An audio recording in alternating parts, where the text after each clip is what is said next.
ఇక వివరాలు చూద్దాం. ఎన్టీఆర్ జిల్లా జగ్గయ్యపేట మండలం బోధవాడలో అల్ట్రాటెక్ సిమెంట్ కర్మాగారంలో ప్రమాదం చోటు చేసుకుంది.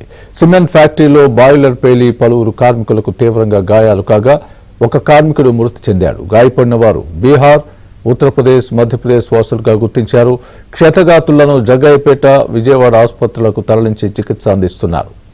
బాయిలర్ పేలిన ఘటనలో క్షతగాతులను అల్ట్రాటెక్ సిమెంట్ కంపెనీ యాజమాన్యం పట్టించుకోకపోవడంతో గ్రామస్తులు ఆగ్రహంతో కంపెనీ కార్యాలయంపై దాడి చేశారు. కార్యాలయంపై దాడి ఘటనలో గ్రామస్తులు అద్దాలను ధ్వంసం చేశారు. ఘటనా స్థలంలో విచారణ చేపట్టి పోలీసు వివరాలు నమోదు చేసుకున్నారు.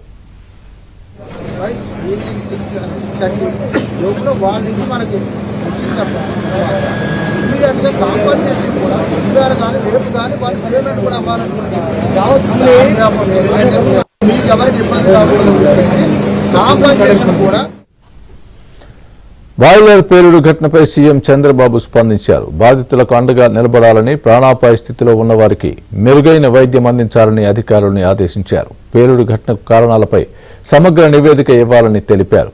ప్రమాద బాధ్యులపై చర్యలు తీసుకోవాలని ఆదేశించారు. బాధిత కుటుంబాలకు కంపెనీ నుంచి పరిహారం అందేలా చూడాలని అన్నారు. ప్రభుత్వం నుంచి కూడా సాయం అందిస్తామని సీఎం చంద్రబాబు తెలిపారు.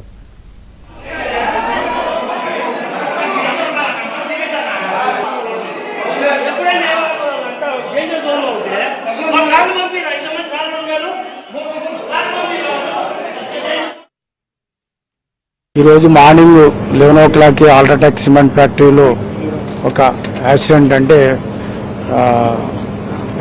ఒక డక్ట్ బరెస్ట్ అయింది.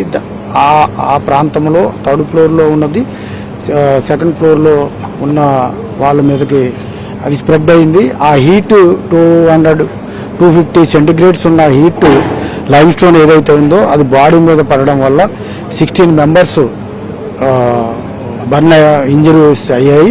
వాళ్ళందరినీ ఇమ్మీడియట్గా ఇక్కడ హాస్పిటల్స్లో చూపించిన తర్వాత ఇమ్మీడియట్గా విజయవాడ షిఫ్ట్ చేయడం జరిగింది.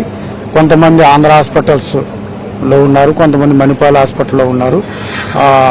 ఒక 2-3 మెంబర్స్ సీరియస్గా ఉంది, రిమైనింగ్ పీపుల్స్ స్టేబుల్గా ఉన్నారని వైద్యం అందుతుంది.